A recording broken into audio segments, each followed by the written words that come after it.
Man sauc Emīls, es esmu Valsts aizsardzības dienesta karavīrs. Tikko nogājām maršu, salīdzinoši ar pirmo maršu, kājas jau ir kaut cik piešauts. Šodien, tā ātrs tas temps, protams, bet salīdzinoši pēc pirmā meža, kad mums bija pirmais mežs, veseli 7 dienas sanāk, tad mums bija pilnais ekipējums un praktiski tāda paša distance mēs nogājām kā šodien. Tā bija tā smagākā reize. Es teiktu tā, kad marši garīgi ir grūti noiet.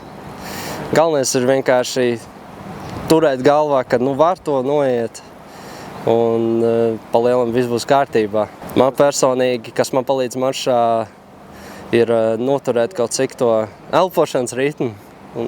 Jo līdz ko elpošana pazaudē, tad uzreiz sirds sāk ārdīties un tāda paliek grūti. Maršs savā ziņā svarīgs, lai nostiprinātu tavu visu ķermeni.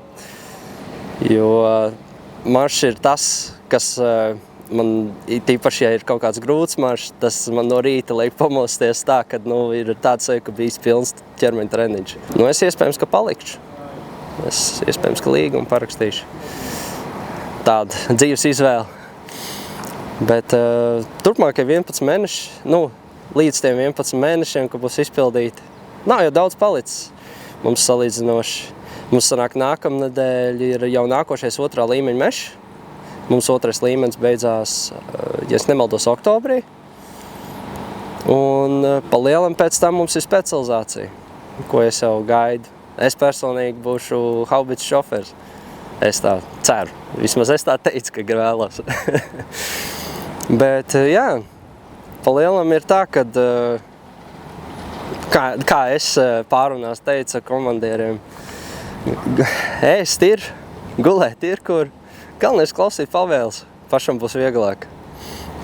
Tāpēc ir tā. Galvenais to disciplīnu noturēt, un tad pa lielam dienas vajadzētu būt tā kā pa sviestu.